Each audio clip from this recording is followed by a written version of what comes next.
All right, we ended on Friday looking at the discussion, the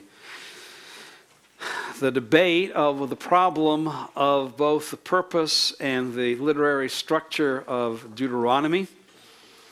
Gave you kind of an overview of the historical discussion, actually beginning with what is reflected in K&D and Driver's Classic ICC, position D, that Deuteronomy is a record of the speeches of Moses that explain and call for obedience to the Mosaic covenants.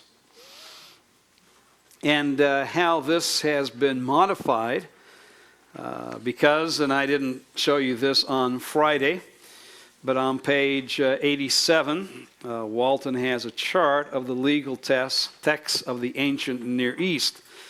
It's interesting, about 125 years ago, when critical scholarship started to really take control of biblical studies, both in Europe and in North America. One of the arguments was that Moses could not have composed the Torah because such sophisticated law codes were unknown during the second millennium BC. Well, archaeology has certainly taken away that argument, because as Walton shows you, as he begins with the Sumerian, the most ancient Mesopotamian texts, and then comes into the Akkadian text that goes all the way down, and we've already seen that for some of even evangelical scholars, they would put the Torah being written, or at least Moses, in the 12th century BC. And then finally, and of course this is very, very important, the Hittite material that has come to light beginning in 1907 until the present. And as I said, particularly all the other law codes, of course, show us that it is not impossible for Moses to have penned in the 14th century BC, 14th century BC before Christ, the laws that we see reflected within the Torah. So that today the interesting thing is the great debate is whether what Moses put within the Torah, or what Israel believed Moses put within the Torah, was really a revelation from God, or just a collection of laws from these other law codes that were available at that time. So don't worry, whenever one liberal argument is answered, they always come up with another one, because that is the nature of skepticism. And you will find that out, that no matter how much we answer, or even they change their claims and the questions that are posed to orthodoxy, because of that which is found, they always come up with new arguments on why the Bible is not the authoritative Word of God, but rather a collection of material that has been put together by man.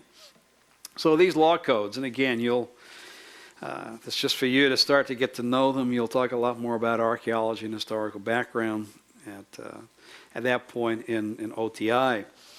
But particularly the Hittite material, as I brought up on Friday, led to, with Craigie's commentary really being the high point on this, that Deuteronomy, and I'll just put it right here under Craigie, from what we looked at, Walton, the treaty formats and biblical covenants.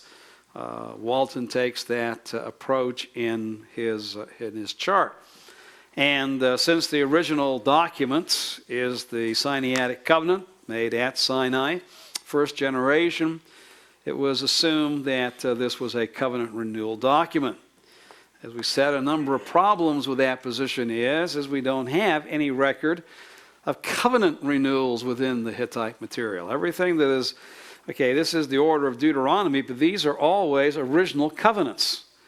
And Craigie and others say, well, this is a covenant renewal document, and obviously, if you're now dealing with the second generation, we would assume that they will follow the same pattern as when the original covenant was made, but it's an assumption.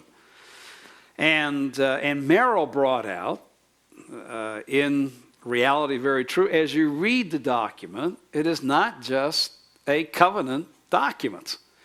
What do you do with all the preaching that is in the book? When Moses, on the basis of the narrative that he has given or the laws, takes off preaching. And certainly that is there.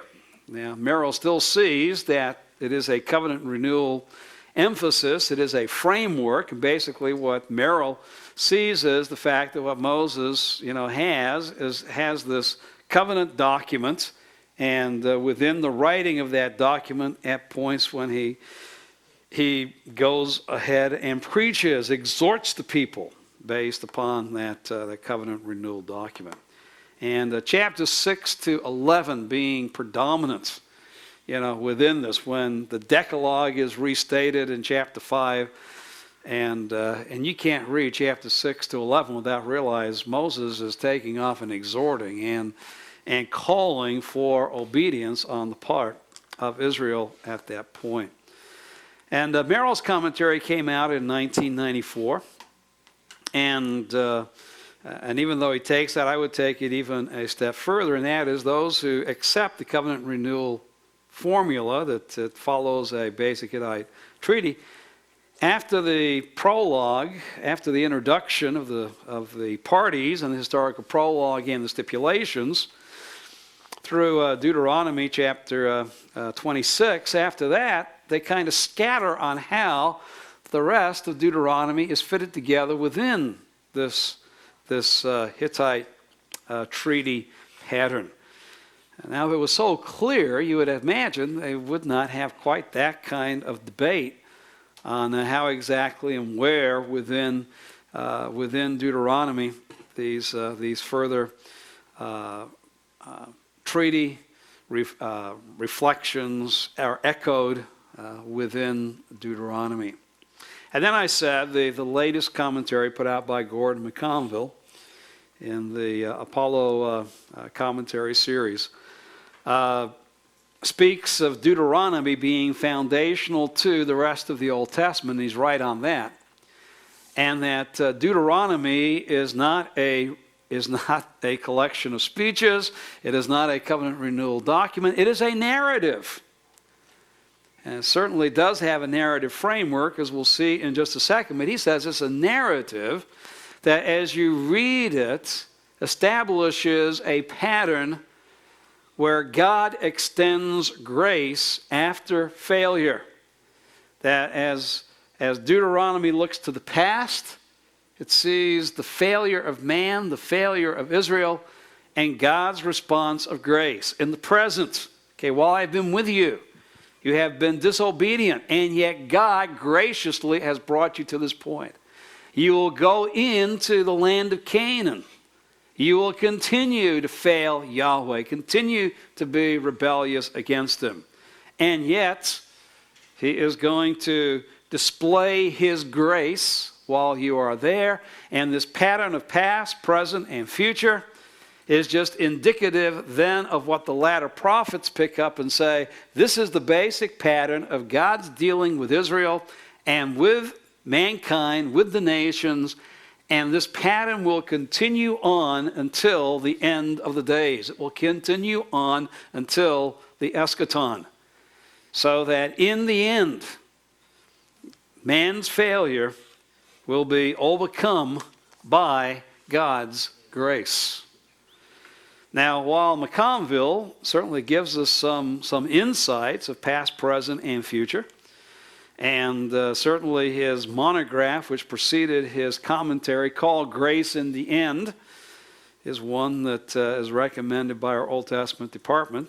And truly, you should read it. He does establish that basically, as you go through the Torah and then into what he would call the Deuteronomic history, and we'll talk about that on Friday, but this pattern that is seen within the Torah, highlighted in Deuteronomy, seen within the former prophets and anticipated within the latter prophets, and then into the writings, and then what he would see comes to fruition, and at least a measure of fulfillment. And he being more a millennial approach is that, okay, this now has been spiritually fulfilled in what God has done through Jesus Christ, and states that, okay, this is how the New Testament Christian can read the Old Testament and see this pattern and now rejoice in Jesus Christ that grace has triumphed in the end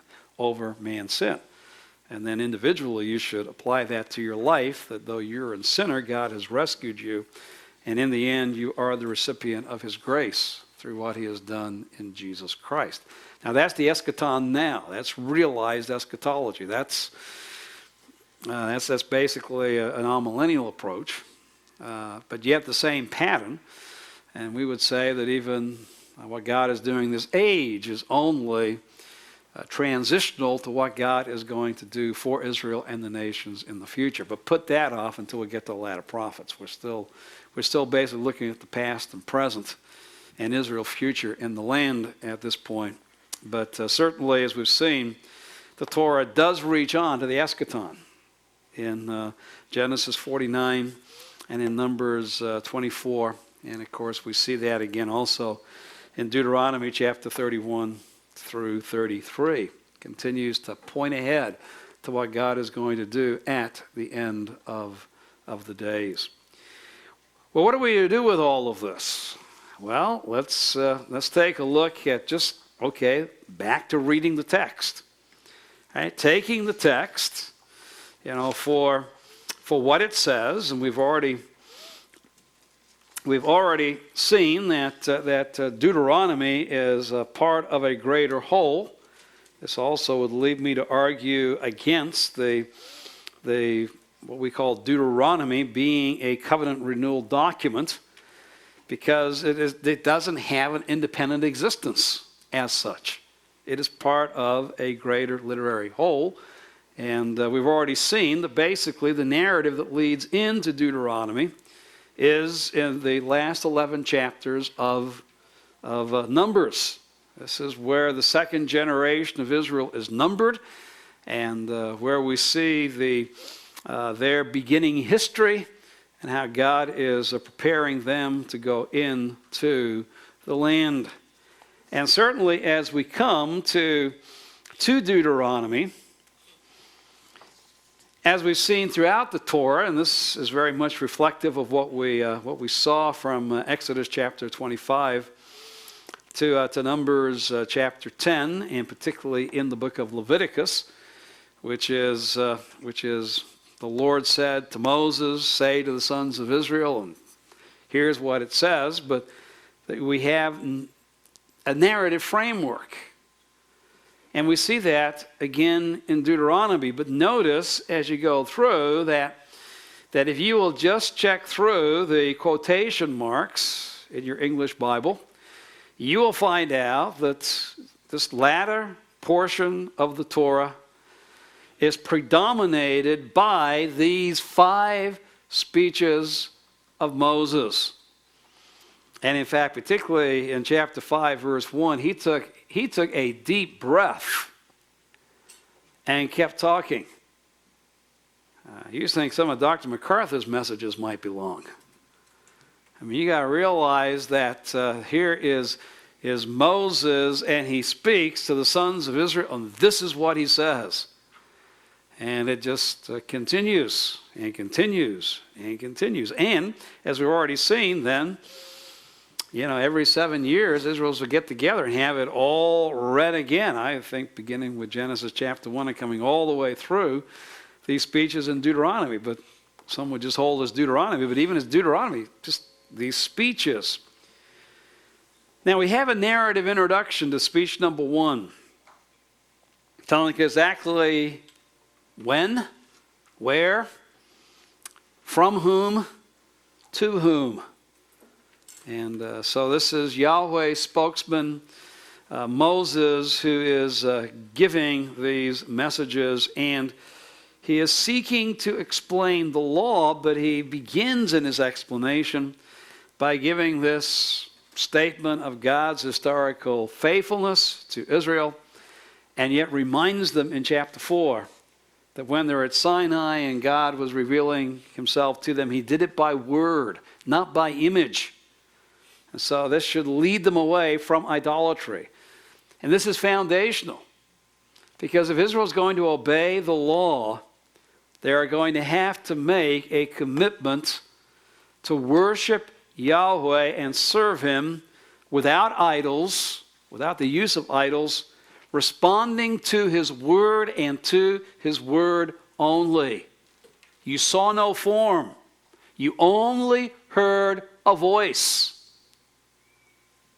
Now, don't fall into the trap of idolatry, because you live among people of mankind that wants a God they can see.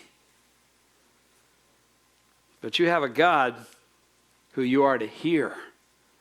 And that very much ties into what Moses is doing in Deuteronomy. In his speeches, he's basically not just saying what God said, but he's also interpreting and challenging, exhorting Israel to respond to what God has said. And then he ends up in Deuteronomy chapter 4, verses 41 to 43, with a short narrative statement that shows how God had been faithful to Israel within the wilderness, all that he had been speaking to Israel about. The fact that the 3 cities that God had commanded should be set apart upon the eastern side of the Jordan River in Numbers chapter 35. And the narrative is now done. And Moses was obedient to the Lord. Then 444 begins. Now this is the law. This is the Torah which Moses set before the sons of Israel. Okay, I explained the essence of Torah, which is responding to Yahweh and Yahweh's faithfulness and to Yahweh's word. Now, this is the Torah. This Moses set before the sons of Israel. These are the testimony and the statutes and the ordinances, etc. And in chapter 5, verse 1, Moses summoned all Israel and said to them, "Hear, O Israel, the statutes and the ordinances which I am speaking today in your hearing, that you may learn them and observe them carefully." All right, now I'm going to place before you in your hearing the Torah which God has established, the statutes and ordinances, so that you may observe them carefully. And this is based upon the covenant that God made at Horeb. He didn't make the covenant with our fathers, that is, with the patriarchs, but with us and all of those alive here today. The Lord spoke to you. Now, all of those that are 40 and under, they weren't physically present. But Moses is saying, look, when God made that covenant at Horeb with the seed of Abraham, that included you. And it's like you were there. And that's what I am speaking about here. I am laying the statutes and the ordinances before you so that you may obey them. And he begins again with the Decalogue, and then the debated section of chapters 5 to 11, which I would see exhortation for Israel, so that they might remember and the greatness of Yahweh and do what he says. And then in chapter 12, 1, these are the statutes and the judgments which you shall carefully observe in the land. All right, as I have given you the Decalogue, as I have exhorted you to obey the Decalogue, All right, what does the Decalogue basically require of you when it comes down to individual statutes and judgments which God has given to you? And then you get in the most exciting part of Deuteronomy, the one that I know captivated you and kept you awake. Probably kept you awake in another way, but recounting of laws. But understand within the context. This is for your well-being. This is your life. This is what God expects of you. And Moses makes it very, very clear through chapter 26 what Israel is to do. And then in chapter 27:1, then Moses, the elders, charged the people, saying, keep the commandments which I command you today. That's what you just read in chapters 12 through 26.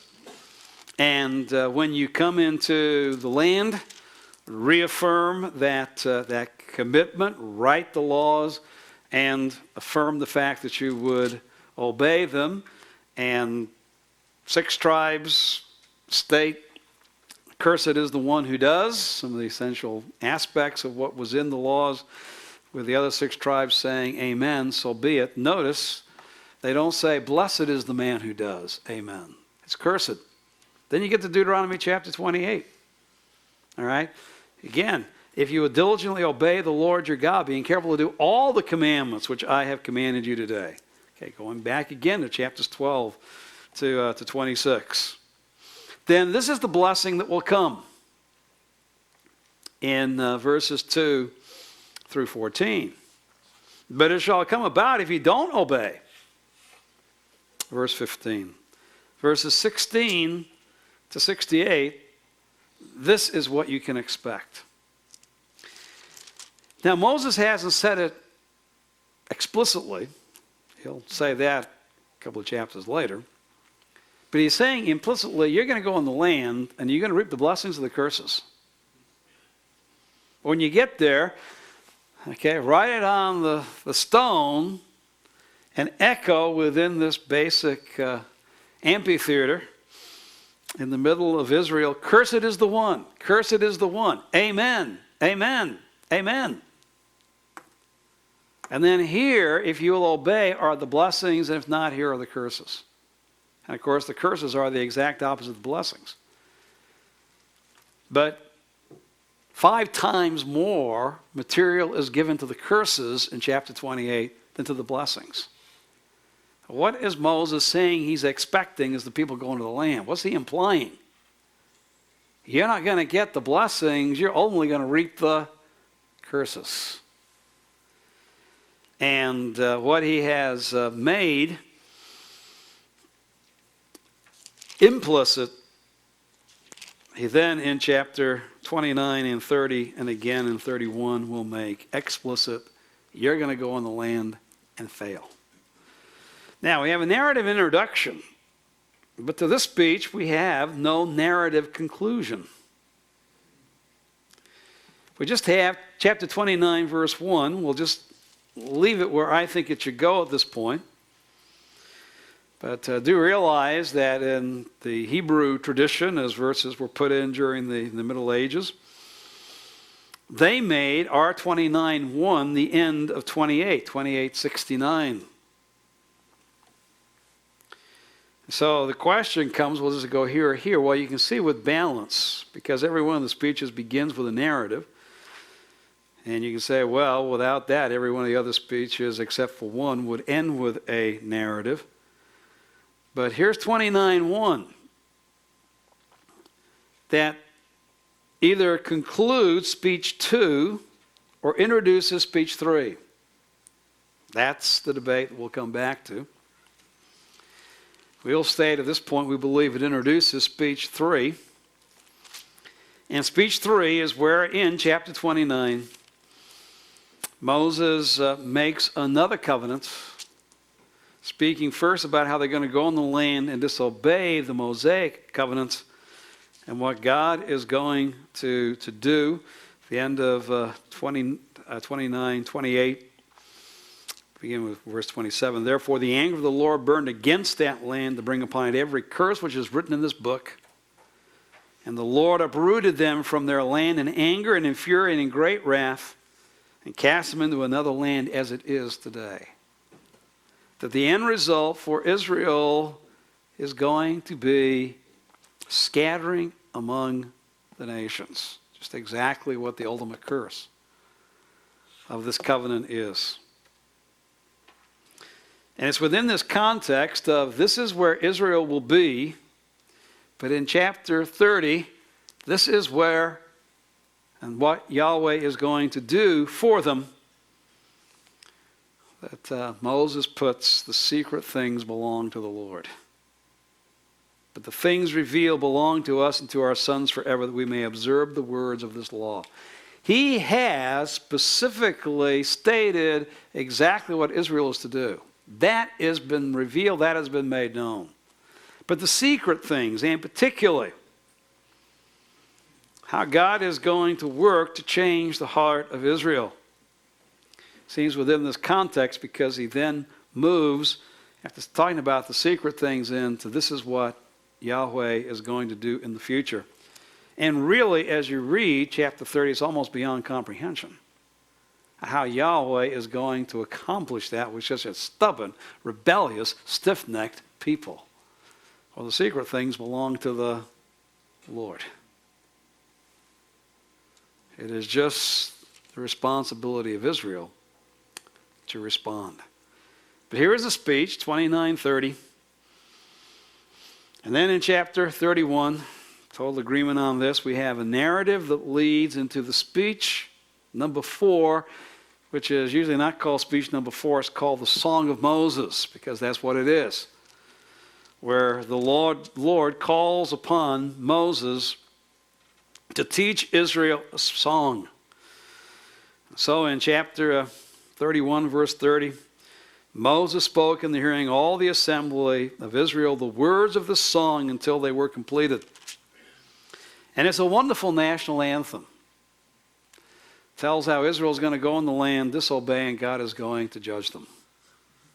Now, how'd you like to be 7th game, Red Sox, Yankees tonight, and all 55,000 people rise up to sing, we're failures, and God has brought about his judgment upon us. That we have forgotten God. By the way, that wouldn't be a bad national anthem to sing, even for our country this evening. And yet in the end, God is going to intervene. And it's very interesting. He is going to judge both his people and the nations. And in the end, in verse 43 of chapter 32, it's rejoice, O nations. Not Israel.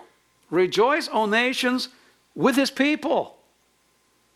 For he will avenge the blood of his servants and will render vengeance on his adversaries and will atone, will ransom his land and his people. But notice who's going to rejoice when God finally brings about his plan for Israel. It's going to be the nations that will rejoice and be glad. And I think there's a book, something like that, about the nations rejoicing and being glad when God finally pours out his judgments and restores his people Israel. But here is the song. And do get to the last verse. Because to use McConville's statement, there is grace in the end. There is a reversal of Israel's rebellion. And God will bless his people, and the nations will participate in that. At that point, just keep that in the back of your mind until we get to 5:02 and Isaiah and Jeremiah and Ezekiel and the 12, who will talk about the nation's participation and what God is going to do for Israel in the future, in the sense of what impact that will have as far as the nations are concerned. Well, Israel will go into the land and rebel, but Moses had rebelled and so cannot go into the land. And so we have a short narrative where where Moses finishes the song. He warns the people again to take heart to what he has said. And then a narrative where he goes and sees the land. And having seen the land in chapter 34, he dies. But in the middle, the Song of Moses is not his final speech. His final speech is given for us in Deuteronomy chapter 33. With this narrative introduction, now this is the blessing with which Moses, the man of God, blessed the sons of Israel before his death. Okay, now he's dead, but he blessed them with this blessing before his death. And as Israel hears this, Moses is now dead, but here's the blessing that is recorded for them. And it's a blessing like chapter 49, which goes tribe by tribe and declares what God is going to do for them in the end. That is for each of the tribes of Israel. And having given that final blessing, Moses dies. And the narrative of the Torah with that comes to an end with a note of anticipation in chapter 34, verses 10 through 12. Since then, since Moses' death, no prophet has risen in Israel like Moses, whom the Lord knew face to face. There's going to be another prophet like Moses, Deuteronomy chapter 18. But that prophet has not risen, who was intimate with Yahweh, and for all the signs and wonders which Yahweh sent him to perform in the land of Egypt against Pharaoh, all his servants and all his lands, and for all the mighty power and for the great terror which Moses performed in the sight of Israel. There's going to be another prophet like Moses, validated with signs and wonders like Moses was by the Lord before Pharaoh. And then in the wilderness, all the signs he performed before Israel. By the way, that is a very important passage when you come to the Gospel of John. Because Jesus was a prophet like Moses, validated by what? Signs. Signs point back to the one they signify, the one they validate. And so John is very Jewish in that sense, and very Deuteronomic. That this is the one, the prophet, who was anticipated within the Torah. So here is the basic scheme, his exhortation to obedience. And yet, in each one of these speeches, I didn't get into chapter 4, verses 25 to 31, right in the middle of his exhortation, that God has spoken and you should make no graven image. You should realize what unique experience the God who created the heavens and the earth has given to you, because he loved your fathers, he loved the patriarchs, he chose you. You've been recipients of all of this. In the middle, saying all of that, he says in verses 25 to 31, you're going to become fathers of children. You're going to provoke the Lord to anger. He's going to scatter you among the nations. And finally, at the end of the days, when you're in distress, when you return to the Lord your God, then the Lord will be compassionate and will not forget the covenant with the fathers which he swore to them. But by the way, notice how Moses, and we see this throughout the Torah, keeps anchoring Israel's relationship to Yahweh, past, present, and future, in the Abrahamic covenant. That is the guarantee. That is the place of hope. Not in the Sinaitic covenant, because Israel has proven past, present, and anticipated in the future what? Failure under the Sinaitic covenants. We'll come back to that in just a few minutes. Well, I therefore would lean to the classic position of Kyle and Driver Kyle in K&D and Driver in the old ICC. That basically, when we read Deuteronomy, the emphasis is where? On Moses' speeches, upon what he communicated within that historical moment to Israel on the plains of Moab, and then there was to be continual reading of this so that every generation thereafter in Israel's history until the eschaton would continue to hear God speaking to them through Moses. As I said, the first great expository preacher, the first great expositor of Scripture was Moses in this culminating portion of the Torah. So going back, what therefore is the purpose? Well, Moses exhorted. In fact, we could say Moses explained and exhorted Israel to be faithful to Yahweh and to the Sinaitic covenants.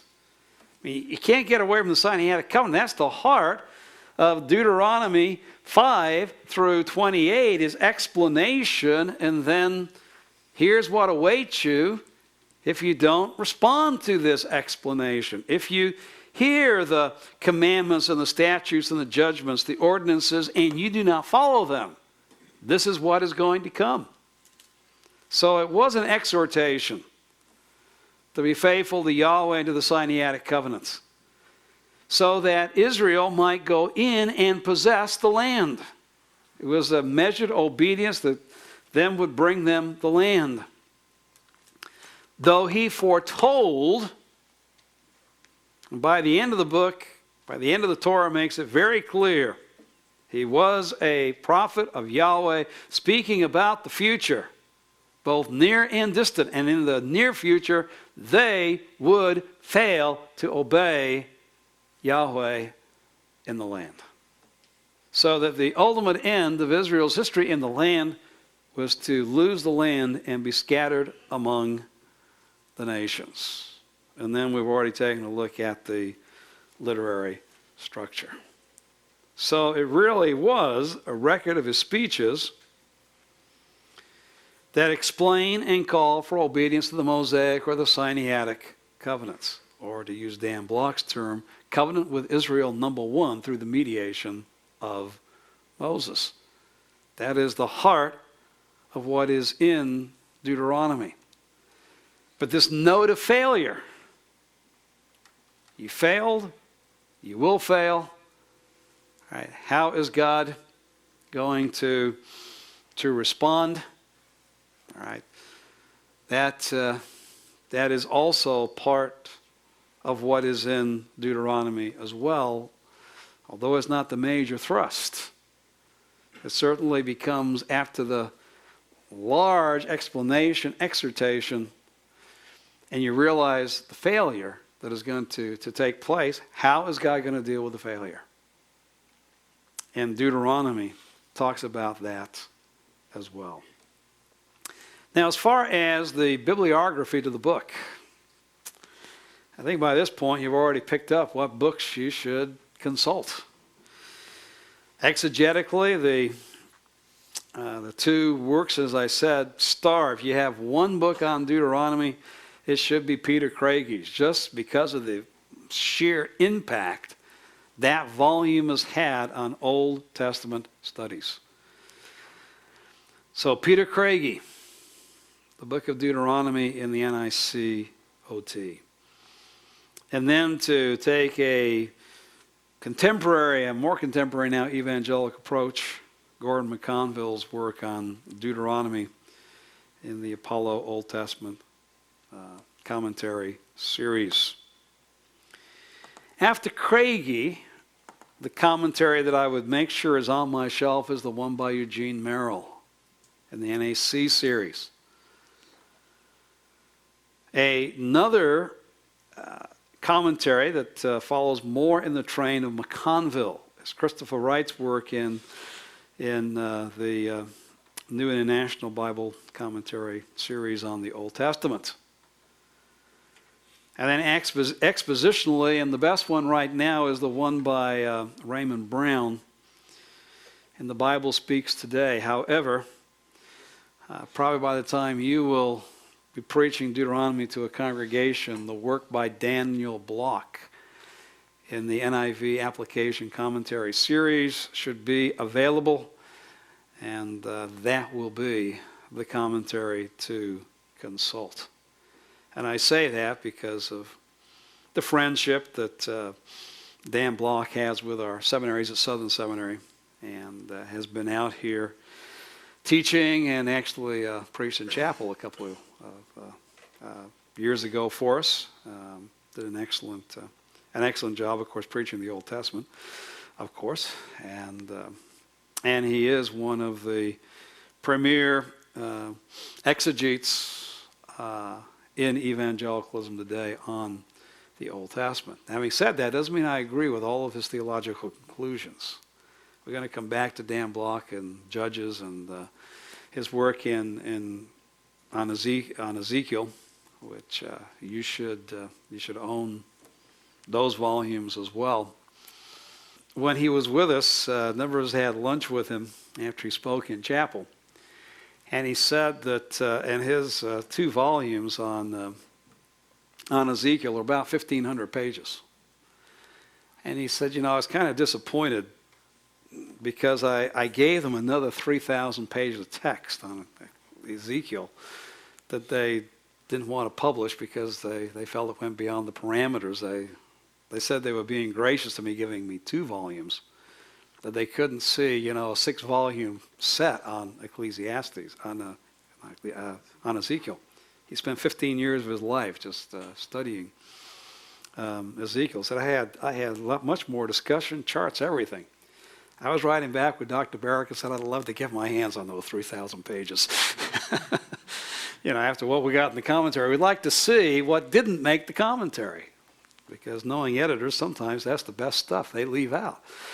But we had a great time. So all of that to say, when the book comes out by Block on Deuteronomy, be sure to get it. Now, we've already dealt with the first and major and really foundational interpretive issue of this portion of the Torah, its purpose and literary structure. And this is just foundational to your further study.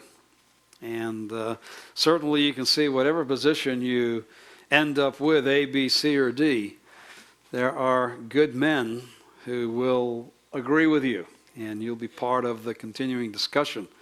And it will continue on because Deuteronomy, as I said, by friend and foe of scriptural exegesis alike, all recognize today how foundational Deuteronomy is to the rest of Scripture. That really to be a student of Scripture is to first and foremost be a student of Deuteronomy. That's how important this section of the Torah becomes in the rest of Scripture. A second issue, and we'll deal with this just before break, is the structure of the laws given in Deuteronomy. That is from chapter 12 to 26. I am sure that you had a wonderful time trying to get chapter titles for those chapters. In fact, if there's any time you probably, during 501 and 502, 601, will issue imprecatory prayers on my behalf. As you are doing an assignment, it was probably in chapters 12 to 26. Lord, may you bring this down upon his head for trying to have me figure out a succinct chapter title for this chapter. I'm sure most of you wanted to say laws, more laws, even more laws. More laws number 4, for number 5, number 6 you were going through. I know the temptation. I have been there, right where you sit, live, move, and have your being.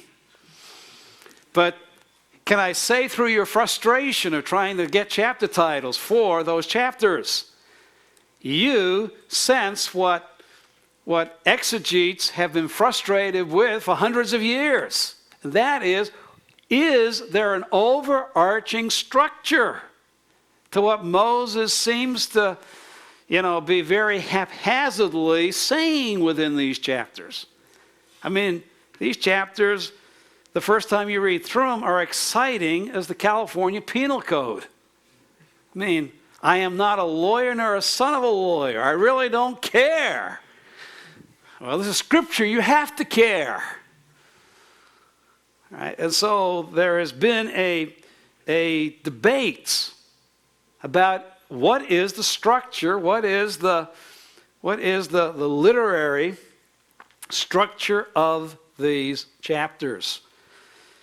Now, traditionally, it has been viewed as and of course the liberals have brought this up that even you evangelicals can't figure out, how these laws fit together.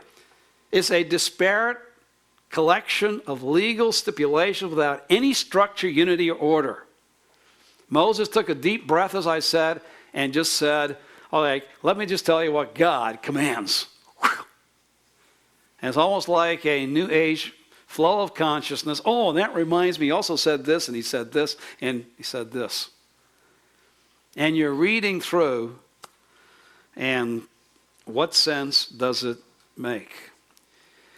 Well, this is kind of like the structure of the book as a whole. There is today a recognition, and in fact, the article that has swayed liberals was by a Jewish scholar by the name of Kaufman.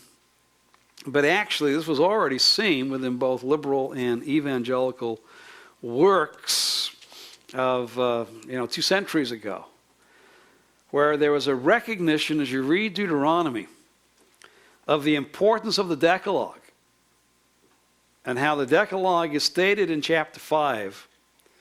And then Moses has this long exhortation in chapter 6 to 11. Then comes back after, telling Israel, here are the statutes and the ordinances in 5:1.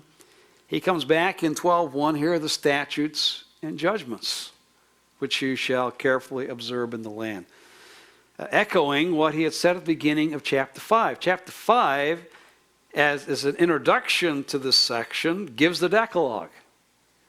Chapter 12, which is a renewed introduction, now gets into the laws after Moses has given the Decalogue. So that it is generally assumed today that there is some structure dictated by the Decalogue as these commandments are given.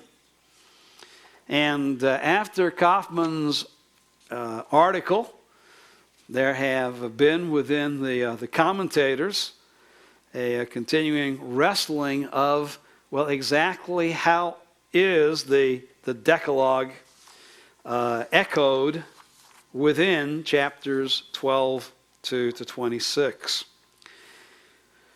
On page 24 of Walton's chart book, he gives you a chart that is the result of his exegesis. Actually, he has written a journal article in the Old Grace Theological Journal on the relationship of the Decalogue in Deuteronomy, the spirit of the law in Deuteronomy. And basically what he sees is that, all right, through the first 4 commandments between God and man, as this is man's response to Yahweh, that's where you have the divine. You have the first commandment deals with authority, the second one dignity, the third with commitment, and the fourth with rights and privileges. Then when you take a look at the last 5, the fifth, honor your father and mother, also deals with authority. Then you have 3 commandments that deal with human dignity. Then you have one of commitments, and then one of rights and privileges. Now, even though I'm not sure that I would follow Walton down the center column, what he has done is try to show you that as you go through, you see a reflection of these commandments that are given in Deuteronomy chapter 5 in the following portions of Deuteronomy. Now, he would include the first commandment that you shall serve the Lord your God as then being worked out in 6 to 11. He's a minority at that point. Most see, as I said, that as exhortation. Kaufman's article will begin with the first two statements in the Decalogue, then being worked out in chapter 12, etc. And then the rest of what Walton does is very, very close. And the charts that you downloaded include, and this is just basically adapted from Kaufman, but the fact that there is a correspondence between the Decalogue and then the commandments that are seen in the rest of Deuteronomy. And as you go through Deuteronomy, you see the restatement of the Decalogue. Then I would, like Kaufman and Walter Kaiser, who follows Kaufman in his work on toward an Old Testament ethics, saying, all right, commandments 1 and 2, serving the Lord and with idols. So this aspect of worship without idolatry is then specified for Israel as they go in the land in chapter 12. They are the commandment dealing with not taking the Lord's name in vain, honoring the name of the Lord. Commandment 3, as you can see, seen in chapters 13 through 14:27. The issue of the issue of the Sabbath and of the set times when Israel has come to worship, 14:28 to 16:17. Now deal more with the externals of their worship. Then when you get into the issue of the fifth commandment, what begins with honoring your father and mother is the basic response to authority that God has established, beginning in the home and then working itself out in society. You then have, you shall not kill, and in 19 through 22:8, you have the basic laws of homicide. 22:9 to 23:19 deal with the outworking of sexual relationships based upon don't commit adultery. That the physical act of marriage is to take place within marriage, and laws dealing with that. Then you have theft. Then you have false charges. And finally, you deal with coveting. And so this is the structure that as you go through chapters 12 to 26, you see there is an echo of the Decalogue.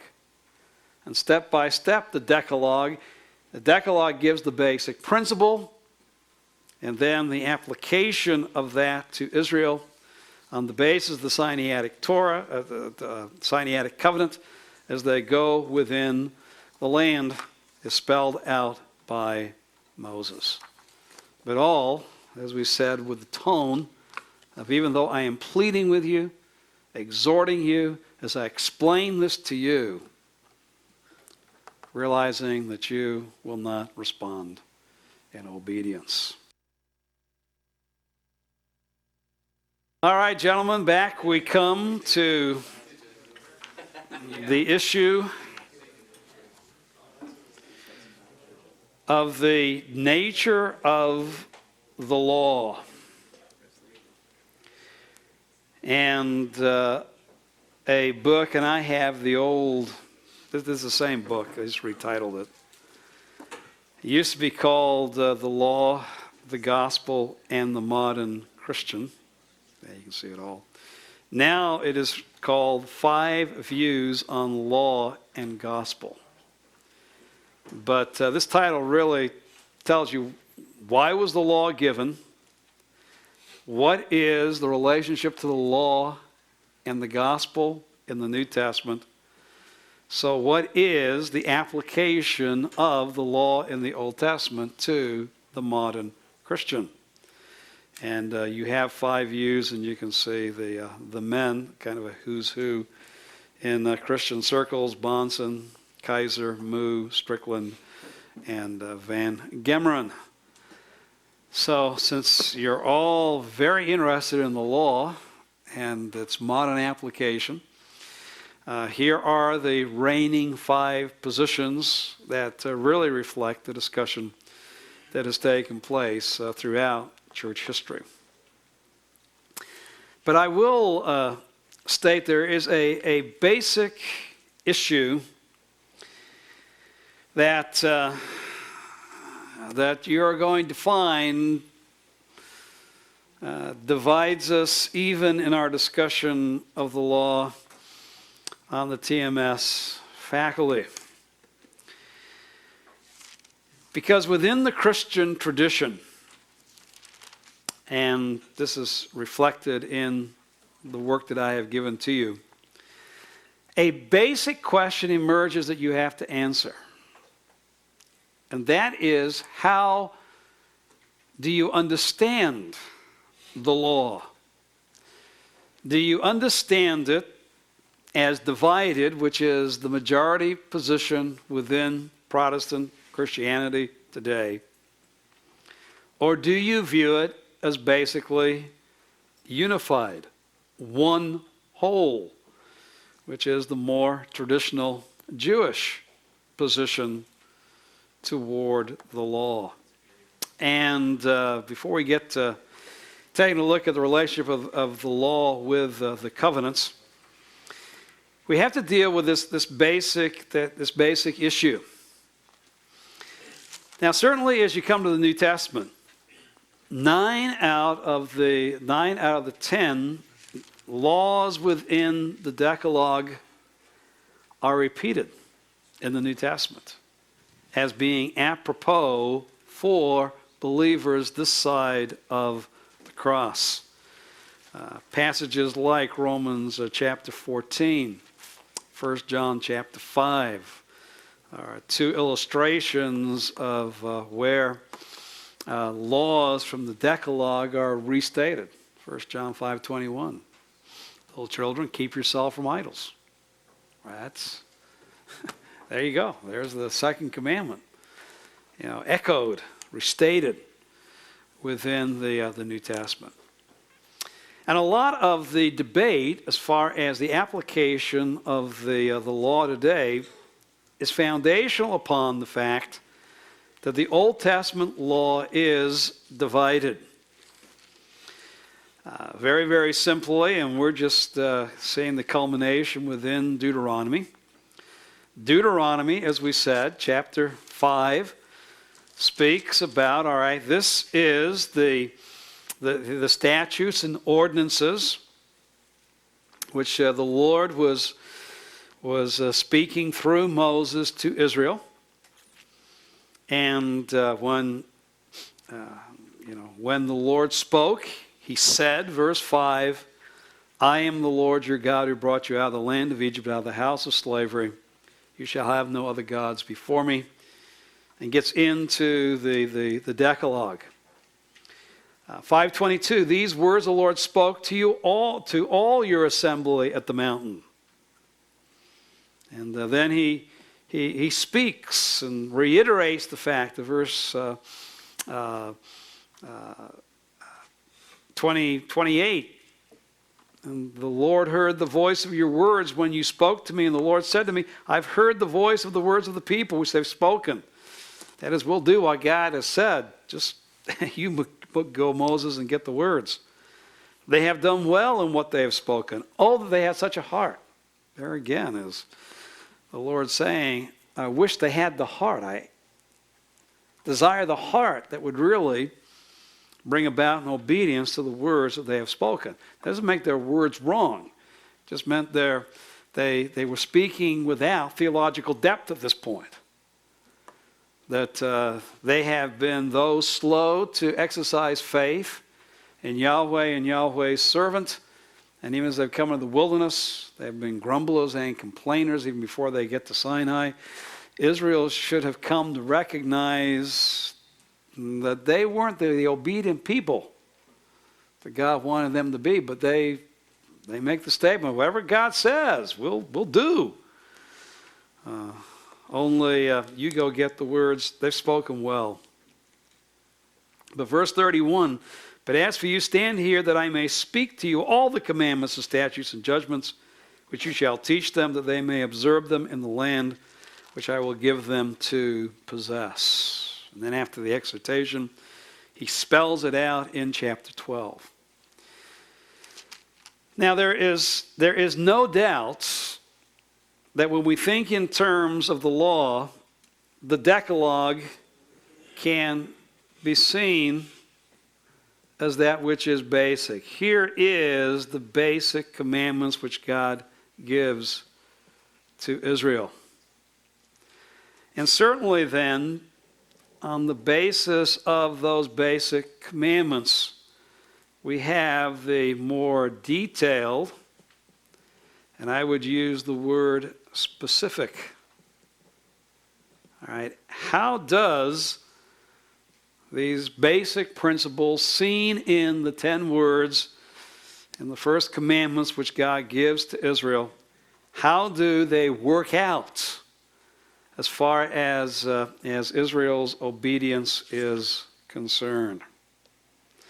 Yet I think we should realize that even though we can deal, and let me get this big enough so you can all see it, there is not a distinction. Now, based upon this breakdown in Deuteronomy from the Decalogue until you have the actual specific ordinances, statutes that are given, has arisen the understanding that the law is to be divided. It's to be divided into 3 parts. The basic stipulations, which are the Decalogue, which reflect the moral law. Okay, this is essential. This is what God requires of all people, all places, all times. These basic laws reflect the moral character of God. Then what happens is this basic moral character of God was applied to Israel in 2 ways, because the Decalogue is broken up between the first 4 commandments dealing with Israel's relationship with God, and then from that, Israel's relationship with one another. And so we can divide the law into 3 parts: the moral law, the Decalogue. The first 4 laws applied to Israel. What did it mean for them? How should they worship the Lord? How should they sanctify his name? How should they have their particular times of assembly, coming in a public way to worship the Lord? That then is spelled out in the ceremonial law. So they would say, okay, as you get to the detail specifics, that the first 4 principles of the Decalogue are reflected in the ceremonial law. The last 6, beginning with honoring your father and mother all the way to not coveting your neighbor's wife, property, etc., is then the civil law. This is what is to the working out of these principles and how it was to work out within the relationship of Israel, the individual Israelites within their society. Now, there is universal agreement, obviously, among Protestant Christians that number 2 finds completion in Jesus Christ. We are no longer under the ceremonial law. That is not true of the Catholic tradition, because the Catholic tradition believes that what was in the Old Testament ceremonial law has today been spiritually given to the church. That we have, that within the church there is a renewed priesthood of mediators through which we have the reenactment of the sacrifice of Christ through the proper mediator, that there is a reenactment, and in fact in obviously the bread and the cup, they become the literal body and blood of Jesus Christ. Now understand that within the Catholic tradition, therefore, they will speak and do speak, going back to Aquinas, of this basic division within the law. But they would see all three aspects of the law, moral, ceremonial, and civil, as still being applicable to believers today. By the way, the Catholic position is not represented within this book. This is just Protestant scholars. This was a basic division between Catholicism and Protestantism, obviously at the time of the Reformation. And very, very clear within Calvin's Institutes, which has a very substantial and good discussion of the Decalogue and its importance as far as one's theology is concerned. In fact, if you really want to read on the Decalogue, you can do no better than going back and reading Calvin's discussion of the Decalogue. And I would, there's always another assignment, another suggestion I know given to you as seminary students, but sometime go back and read his discussion. And he sees that, and since Protestant theology is basically a footnote to John Calvin, that the Decalogue is the moral law, that the Christian is still underneath, but its particular application, ceremonially and civilly, to Israel is no longer true for the church. Only the Decalogue, no more.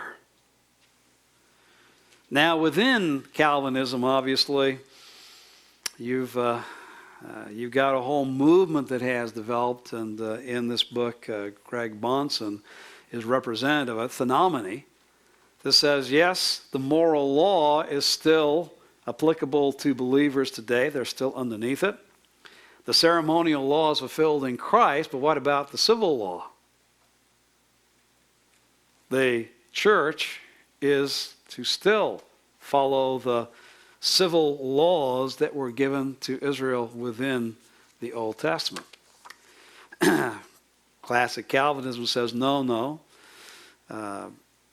that is no longer applicable to New Testament believers. And so you will find that three of the ones who speak concerning the law within Strickland's book will assume this basic division, that the law is to be divided into three parts, and then they wrestle with, okay, what parts are applicable to the believer today and in what way. Or the approach that within the Old Testament, yes, even though the Decalogue gives the basic principles, that those basic principles were given to Israel, and within those basic principles you have, and this is the reason you can't say this is just a basic moral law governing all people at all times, because one of the principles within the Decalogue is what? You shall keep the Sabbath, which is clearly, when you get in the New Testament, stated, we do not keep the Sabbath as stated within the Old Testament. It's not obligatory upon believers today, nor do we keep the different feasts and new moons. In other words, beyond just the weekly Sabbath, the other times of assembly when Israel was to gather to worship, which everyone agrees flows out of the fourth commandment. So the law should, rather than being divided and saying, all right, part of it still is applicable to New Testament believers, is to realize that the law as given to Israel was a unified revelation from God. And we should not today take that which was unified and divide it. Because what do you do with the Decalogue which isn't repeated? Now, I'm not saying that that taking the unified position doesn't say that the basic principles of the Decalogue are not repeated in the New Testament, and the New Testament does give, in the same way that there was instruction for Israel in the Old Testament, gives the same kind of instruction, the same form of instruction, with God indicatively speaking, saying, this is what I have done for you now in response to what I've done for you. This is, and since we don't like the words commandments because it sounds so legalistic, I use the word imperatives. That as you get in the New Testament letters, every New Testament letter has what? Imperatives. There's not a single one that doesn't have an imperative. Now, as soon as you tell believers today that is what God requires of you, the indicative of what he's done for you in Jesus Christ, here is the spiritual response that you are to bring by bringing your life through the enabling work of the Holy Spirit into conformity with these imperatives that go beyond the basic moral principles. I mean, some very specific things are spelled out within those New Testament letters. It is amazing how quickly one is accused of legalism at that point. You're trying to be legalistic. My answer, I'm trying to be biblical.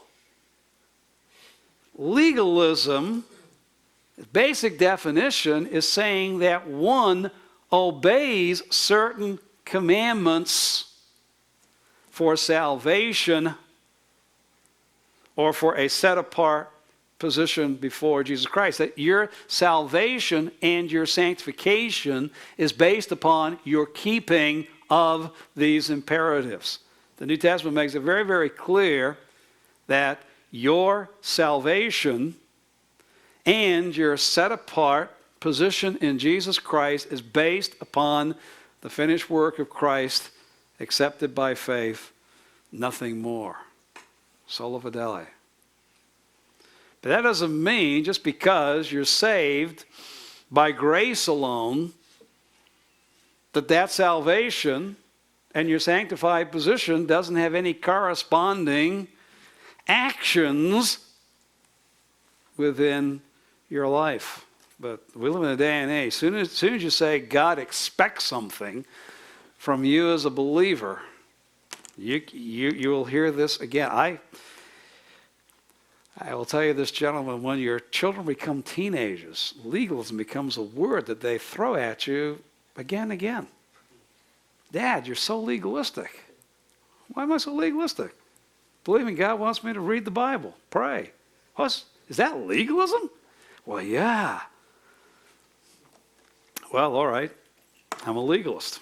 No, under your definition, not on the biblical definition. But hang with them.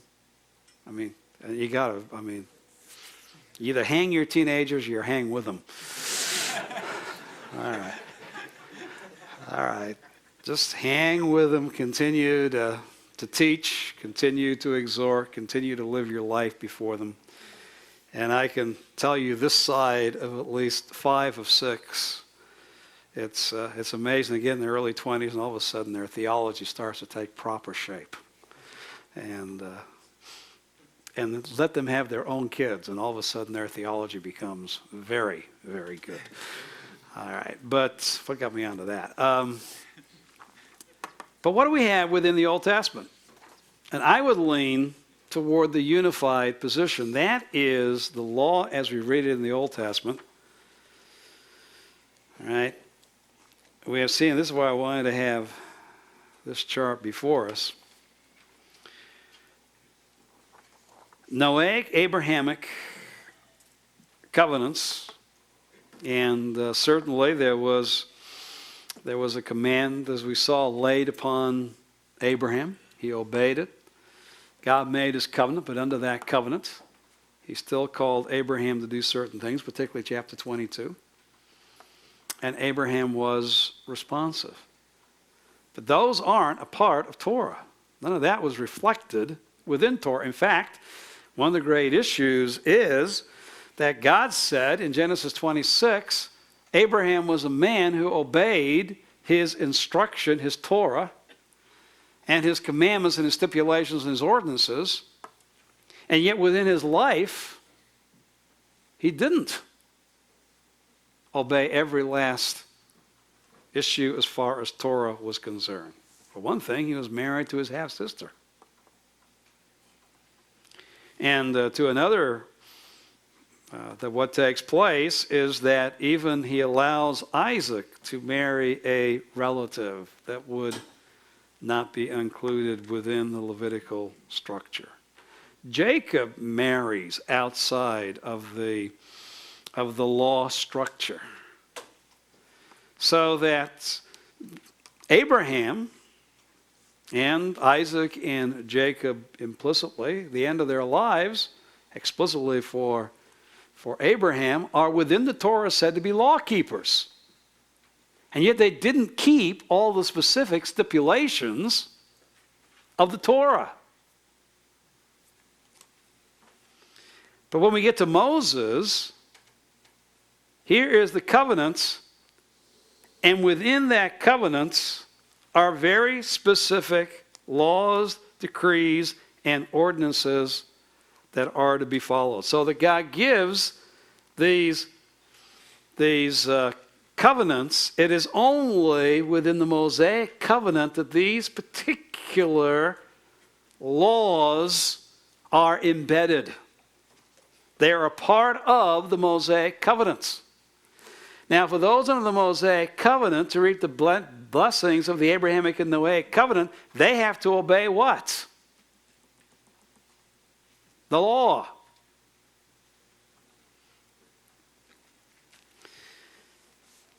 But this then ties into the next interpretive issue. What has taken place at the cross to the Mosaic covenants? It is what? Come to an end. And so what happens to these law, decrees, and ordinances at that point?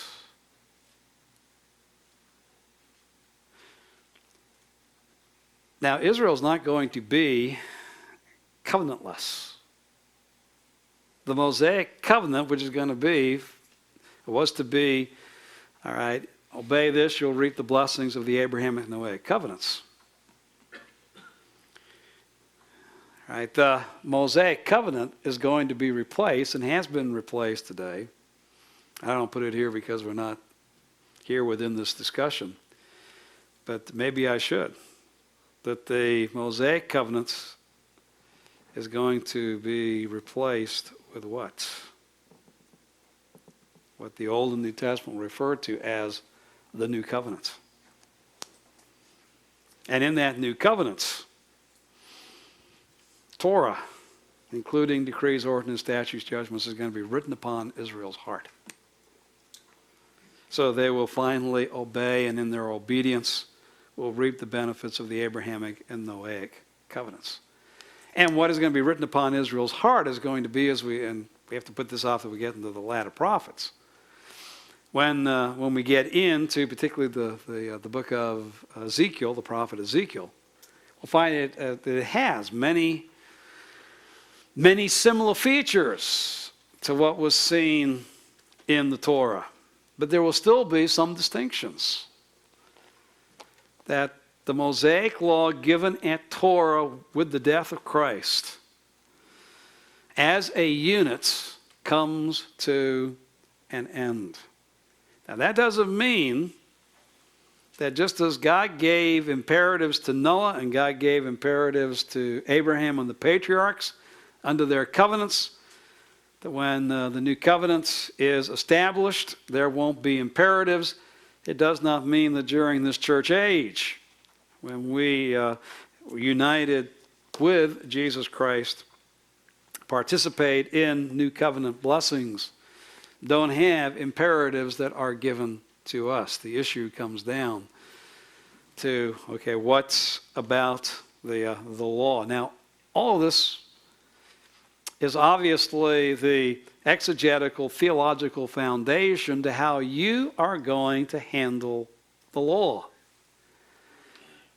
And depending upon what position you take Obviously, Bonson, who's now with the Lord, a phenomenist, obviously preaches the Old Testament Torah much differently than Moo and Strickland, who take basically an Old Covenant, New Covenant approach, that the law is associated with the Old Covenants, and now, whether the more Lutheran position of Moo or the dispensational position of Strickland, that now we're under a new economy. We can learn from the old economy. We can learn important principles from how God dealt with Israel within the Old Testament, but we are not the new Israel. And we are not under the Mosaic covenants. And so therefore, the law that was given to them no longer is directly to us. It becomes, in the words of one of my friends, Old Testament scholar, it basically teaches us, as it taught Israel through these specifics. It is reflective of who God is. We get a sense of God's character. We get a sense of God's justice, of God's faithfulness. We get a sense of what it means to reflect God in the world around us. But specifically, how do commandments from God speak to us? We have to go to the New Testament for that. And within the New Testament, yes, even though those 9 of 10 Decalogue principles are restated, their application is much different. Again, just to one issue. I have no problem seeing the basic principle of coming together to worship the Lord, working out in this age on believers coming together on the first day of the week and not on the Sabbath. And coming together week by week and not having special festivals. Now, we'll give you still a Christmas vacation and Easter vacation, but realize that goes back to Catholic tradition. That's what we've inherited from them, where certain feast days continue on because we're the spiritual heirs of both the ceremonial law as well as the civil law. There is nothing that says that you should have a festival to celebrate the birth of Christ in the New Testament. Nor is there anything that says you should have a special festival to celebrate the resurrection of Christ. Every Lord's Day is a celebration of the resurrection of Christ. So for those who want to go to church on Easter, show up every Sunday. Now that's, the New Testament doesn't say, here's the day we all get together and put on our Easter bonnet and bring our eggs to church and have our one day when we celebrate, our being a part of a Christian society. And even then, the whole idea of a Christian country is a misapplication of the Old Testament to today. And I want to open that Pandora's box here before us this morning. Now, I say this not to try to resolve all of your issues, because we can't do this in this class. This is just foundational, but at least to steer your thinking into what kind of exegetical, theological decisions you have to come to. And then based upon that is how you believe biblically you should teach this part of the Old Testament. Obviously, I've come to some decisions, and I don't state this as the law of the Medes and the Persians, for I've said we have men who see a divided law upon, upon the TMS family of those who both teach and those who today minister. There are men who sat where you sat that have heard myself and other Old Testament professors here and are not convinced. And They still believe strongly in a divided law. All right? If that's where your exegetical, theological decision is, then reflect that within your teaching and preaching of the Torah. And not only there, but then foundational to the rest of the Scripture. Obviously, any of you know where I'm going to be going. I basically see the law as a unified whole within the Old Testament. It is what God required of Israel as he enters into covenant with them at Sinai. That's what he says. Why is it part of continuing Scripture? Because it does reveal to us the character and principles of God as far as our life is concerned. Not in the details. We can go back and say, well, why did God require that of Israel? What can we learn from that as New Testament believers no longer under the Mosaic law? And I would start that with the Decalogue as well as then the detail stipulations that follow through. Certainly, a teenager today who is rebellious against his children, you're going to have a hard time having the parents haul them before the elders of the church and say, this son is disobedient, take him out in the parking lot and stone him. I can't handle him anymore.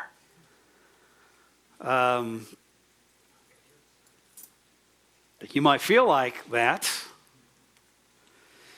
but nowhere is that demanded within the New Testament. And by the way, if we had a stoning party in the Grace Community parking lot this Sunday afternoon, you better believe that Human Services would be here on Monday issuing all kinds of subpoenas, both to the church, to the elders, and to the families that stoned their children. In fact, by the time the stones started going, I'm sure there'd be LAPD here hauling people away.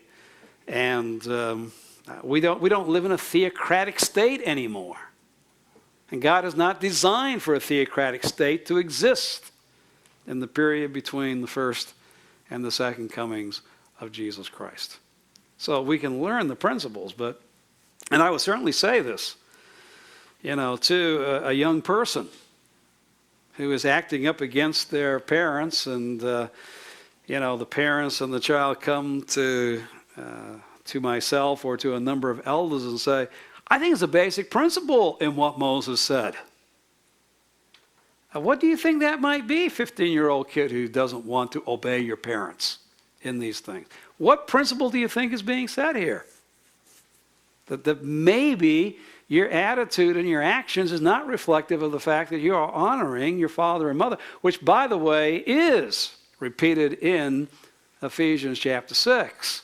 That as a believer in Jesus Christ, that is a requirement. A reflection of our new status in Jesus Christ. You're living like the old man in Adam. You're allowing your flesh, to come over you. Your parents aren't necessarily perfect, but you could read that. I could go to a youth conference and preach on parents taking an incorrigible, rebellious child and bringing them before the elders of the city and having that child put to death, because within the greater context of the Old Testament, the Mosaic Covenant, I realized what rebellion would mean, not just within that family, but if that rebellious spirit is allowed to continue, what that would mean as far as what God is doing and wanted to do for Israel before all the nations as a whole. That if they allowed any root of rebellion to continue, the consequences that would mean for the nation as a whole. By the way, another question comes up is to what extent Israel within the Old Testament actually obeyed all of these laws and commandments, statutes, and ordinances, judgments that God gave to them. The rest of the Old Testament says what? They didn't. And because they didn't, that's why they reaped the curses of the covenant. There were consequences, very definite consequences for Israel. And we do not specifically keep these laws for God's blessing. And there's some of you in this room All of us in this room could read these and realize, even in our lives, both before the cross and after the cross, how well have we obeyed the laws within the Old Testament. Yet in the New Testament, we find that through the finished work of Jesus Christ, we've been blessed with every spiritual blessing in heavenly places in Christ. So that ultimately Deuteronomy 28, says that there are consequences to actions. But for us, it's not the same consequences as is spelled out in Deuteronomy chapter 28.